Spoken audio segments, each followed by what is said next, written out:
Hi, I'm Katrina Widener, a life coach for entrepreneurs. Come listen to me chat with Kim Beasley on her podcast, Pamper My Business.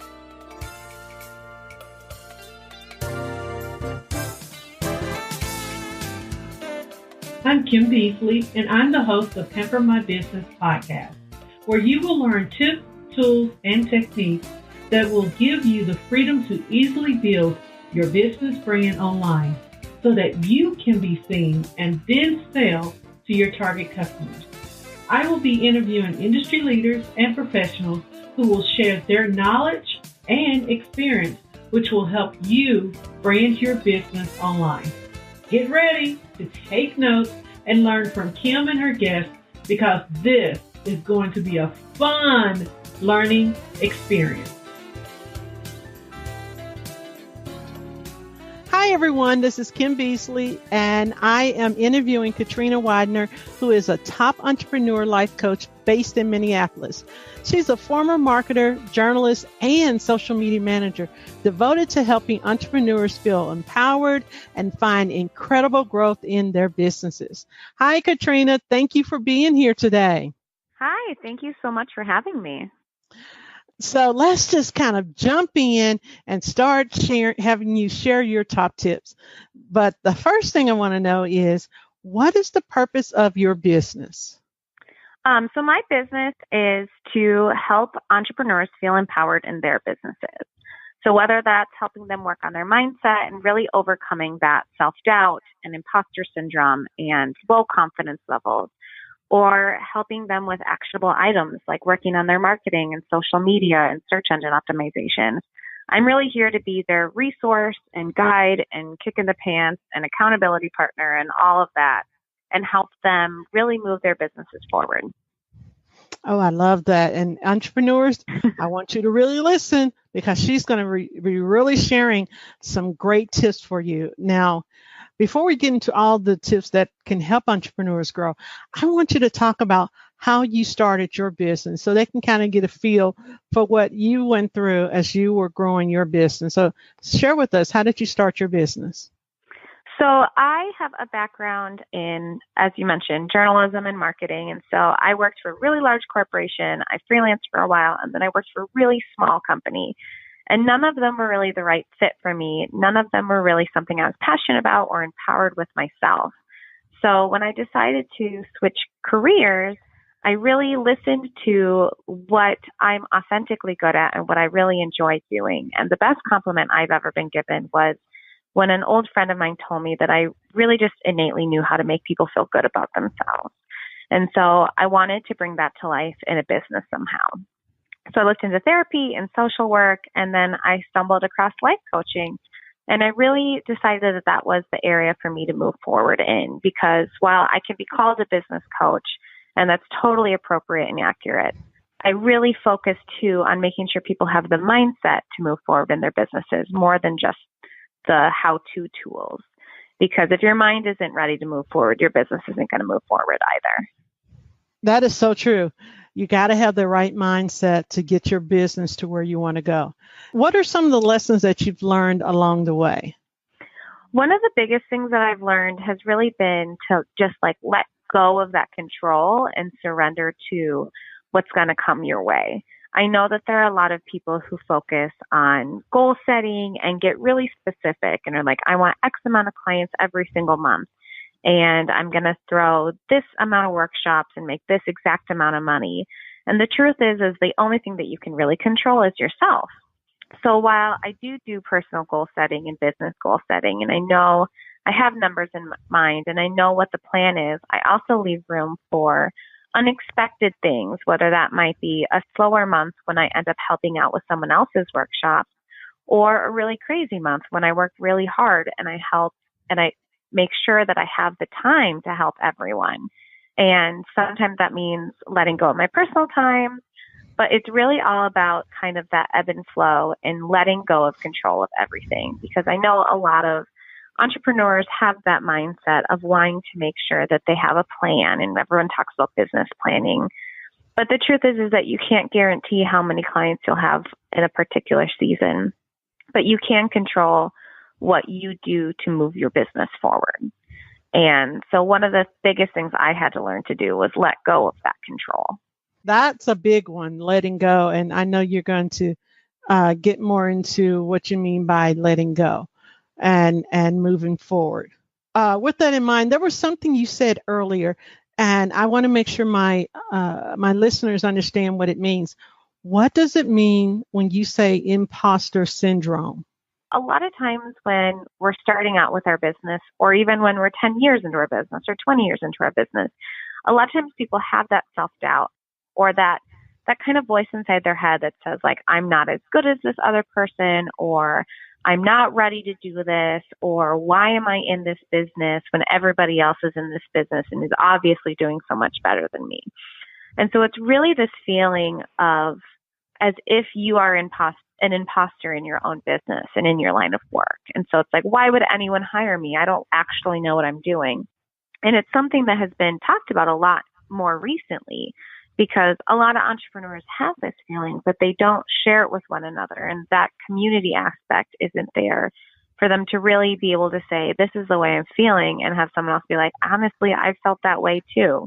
And it's one of those ideas where we think we have to be perfect before we can move forward, when really it's all about progress over perfection. It's not about having the service 100% perfected before you launch, or your website copy 100% exactly perfect before you launch your website. It's about launching your website and then adjusting and adapting as you learn more and editing as you learn more, because you're never going to actually be at that level of perfection. Perfection doesn't exist. And this is going back to that letting go of control thing too, because when we're trying to control everything, is because we're trying to strive for perfection in a lot of those instances. And it's really about moving forward before you're ready, because then you'll grow into that. If you're only doing things that you 100% know how to do, then you're not actually having any growth personally or business-wise. You're not going to make those big strides or raise your annual income that much because you're too afraid to move forward. So it's all about moving forward even though you're afraid. I know that sometimes I find myself in that imposter syndrome, and I'm thinking, oh, I got to have this perfected.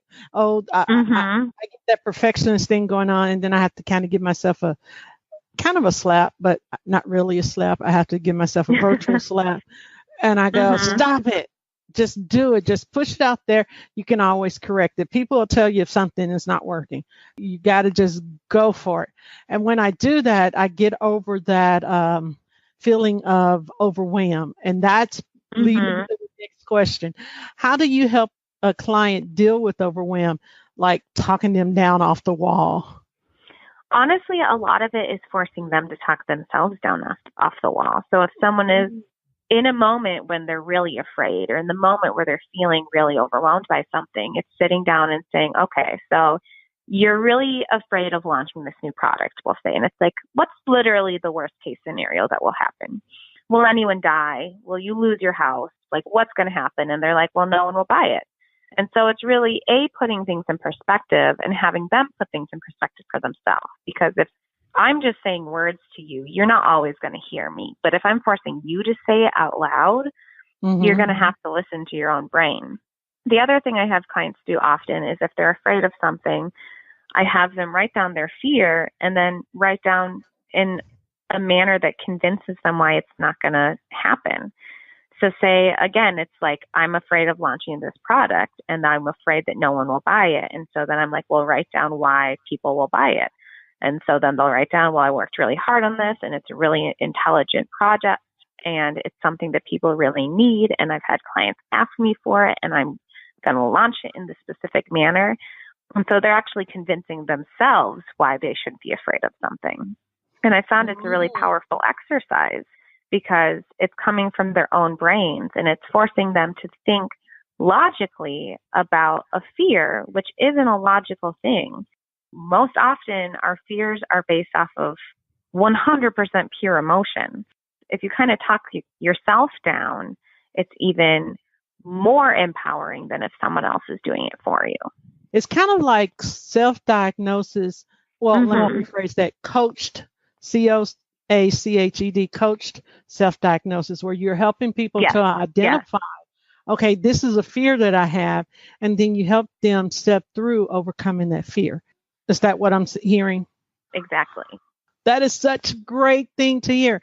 And okay, so entrepreneurs that are listening in, this is someone that you really need to connect with, because if you're facing fears and you can't get over them, guess what? You need to be knocking on the door of Katrina. Mm-hmm. That's one of the best things about having a coach or having a community is you get somebody else to kind of force you out of your own mind, really, mm-hmm. because you're in this place where you're listening to your brain as if it rules the roost. But really, you have the choice whether or not to listen to your brain. And sometimes your brain wants you to stay small because staying small means that you're comfortable and you know exactly what's going to happen. And it's not quite as scary for your brain to handle. But sometimes you have to tell your brain, no, shut up. I'm going to do this anyway, and completely ignore its warning signals. What have you yourself overcome in your own business? I would say the first thing that I definitely struggled with at the very beginning of my business was procrastination, or that level of resistance. And even those ideas that we were talking about beforehand, where it's like, okay, well, I have this thing and it's a really great idea and I know that I want to do it, but can I really launch it? Like, will this really work out? Is this something that if I do it myself, somebody else won't do it better? And so then instead of moving forward with something I want to release, I would distract myself or find excuses not to do it. And really, like, that's what procrastination is tied to often, or the idea of the resistance of getting something done is I'm really afraid of what's going to happen if I get it done, so then I don't do it. And that kind of ties into another thing that I've really had to work through, which is the idea of failure and what failure means. And failure is this big naughty word that we were taught as kids as something bad. And if you fail, then it's terrible and everyone's going to look at you in a different manner, et cetera, where really you need to flip that idea of what failure is. And I had to do this for myself, where instead of seeing failure as if like the end all be all of this is a terrible thing that I've done, it's something to almost strive for in a sense, because if you're not failing, you're not moving forward. And if you're not failing, you're not given the resources to adjust things and make them even better for your clients or make them even better for your customers. And it's like, I can't remember who the entrepreneur is, but I wish I did. But there is one who has said, he's like, I tried to aim for 5 huge failures every single month. And if I make it something that's a goal to achieve these failures, it doesn't make it so scary and it's not this doom and gloom. It's something that's like, well, what if I aim really big expecting to fail and it works out? Or what if I aim really big and I expect to fail and I do fail, but now they've given me the resources of how to do it better the next time. And so it's really, failure is a learning opportunity. It's not a reflection on who you are. When you know that there are opportunities for failure, you also know that there are opportunities for success. Exactly. And keeping that in mind, your failures help you grow your business.